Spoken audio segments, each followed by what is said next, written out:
The Supreme Court kicked off its first day of the new term with fresh arguments and a new face. To unpack today and all that's to come, we turn now to our regular court watcher, Marcia Coyle, chief Washington correspondent for the National Law Journal, and Josh Gerstein, Politico's senior legal affairs reporter.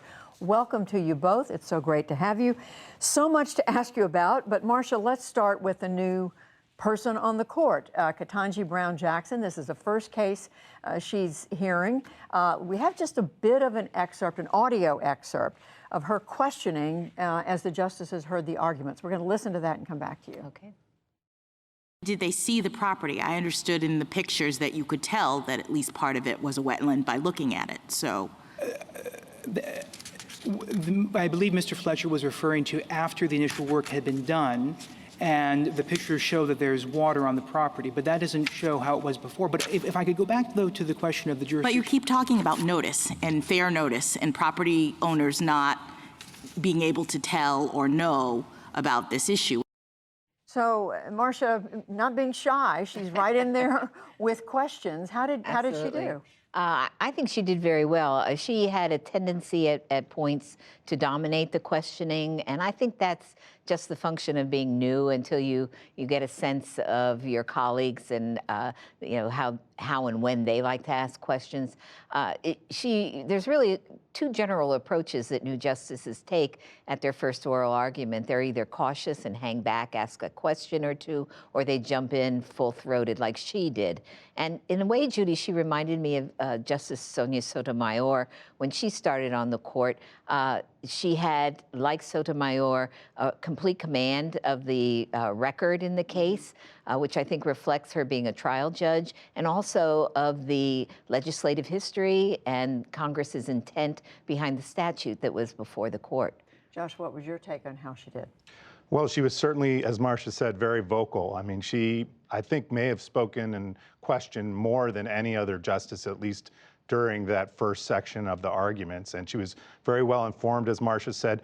She reminded me, in fact, a little bit of her predecessor, Justice Breyer, in this question she kept bringing up about congressional purpose and congressional intent. But there was no question she intended to come out of the gate here very strong and to indicate that she's not going to be some kind of shrinking violet on the court. That's not going to be her role. She wasn't holding back. Well, Marcia, let's talk for just a moment about what the case was today. It was about the Clean Water Act. In a nutshell, what was the argument? What's the significance? Well, it's very significant because how the justices decide what kind of tests to use to determine whether wetlands are part of the waters of the United States can really affect how broadly the Clean Water Act can be used to ensure water quality in a lot of different types of water bodies.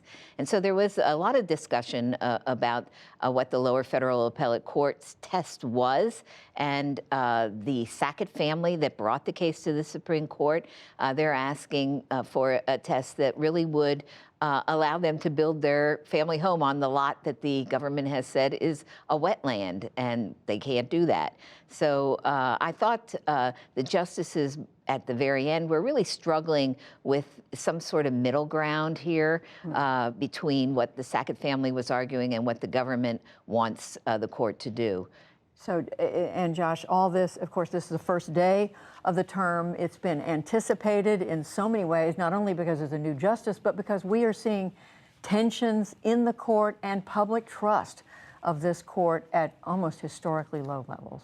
Yeah, there's been an unusual exchange also, Judy, over the last few weeks. Normally the summer time, the justices sort of take time off, go to their vacation homes and so forth. Some of them go teach in Europe customarily. But we've seen this unusual back and forth that has developed over the last couple months, chiefly led by Justice Elena Kagan, who has come out in a series of speaking appearances and said that she thinks that some of the court's recent decisions have given people reason to think that the court is deciding cases in an unprincipled way. She suggested maybe in a political way or with an eye to achieving a certain outcome. And this has produced a rebuttal both from Chief Justice John Roberts and also from Justice Samuel Alito, who have pushed back against that. But the Chief Justice in particular seemed kind of unhappy earlier in the month about this whole exchange and about Kagan's criticism without directly going after her. He's been speaking about it, as you say, without going after an individual justice, but making it clear that he's not comfortable with it. Marcia, all this happens as we're heading into a term with a long list of contentious, controversial cases. Just name just a few of the ones that you're watching. Judy, I think if you defined last term by the abortion ruling, I think this term may well be defined by what the justices do with cases involving race. So I'm watching 2 cases involving Harvard College and other involving the University of North Carolina, in which the court is being asked to overrule a nearly 20-year-old precedent of the court that allows higher education institutions to consider race as one factor in the admissions policies.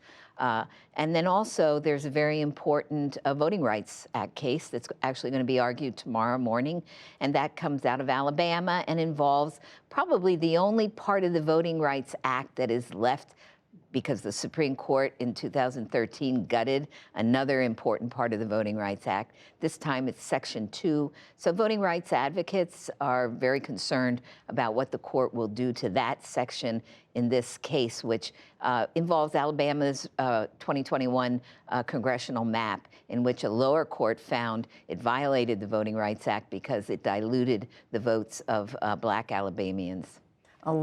Josh, a lot of attention on that case. As you say, it's going to be argued tomorrow morning, and it has the potential, and these other cases do, to play into this perception out there that the court is more political than it's ever been. Right. I mean, we're looking at a 6-3 conservative court here with 3 justices appointed by a single president, President Trump. And so it's not terribly surprising that they would have a different perspective on some of these issues, but they keep turning to these cases such as the abortion case that was decided last term. There's another voting rights related case that's coming up this term involving state legislatures and how much power they should have, perhaps potentially unchecked power over voting and voting rights issues. And these are all areas where really the conservatives are preparing to really show their muscle, I think, on some of these subjects. Judy, I think it's important, too, to also note that for the most part, the court has almost absolute discretion in choosing the cases that it will hear to decide. It only takes 4 votes to grant review, but you do need 5 for a majority, and we now have a conservative majority that has 6 in it. So the court, in a sense, has reached out for some of these cases where there is no conflict in the lower courts. The affirmative action case is a good example. It's been quiet for years. Which makes it appear that the court is looking Yes, it to make waves, if you will, with the decisions that are coming. That's right. I mean, we do even see the justices now in opinions in other cases that they turn down basically suggest that litigants come forward and bring some of these controversial issues back to the court. And indeed, that has happened on several occasions just in the last couple of years. Marcia, do you see from any direction an effort by the court, other than remarks by the Chief Justice, to try to head off that impression that the court is moving in a very politicized or political direction? I think the only way we can tell will be how they decide the cases this term, whether they'll go big or whether they'll attempt to find some narrow rulings, as the Chief Justice generally prefers to move a little more incrementally than his 5 conservative colleagues. So I don't know that I can say now that we're going to see any real concern for that. We should listen for the opinions that come and probably the dissents that give us some sense of what is happening inside the court. The wording of their opinions. We can tell a lot from that. Yes. Marcia Coyle, Josh Gerstein, thank you both. Always Thanks, a Judy. pleasure, Judy.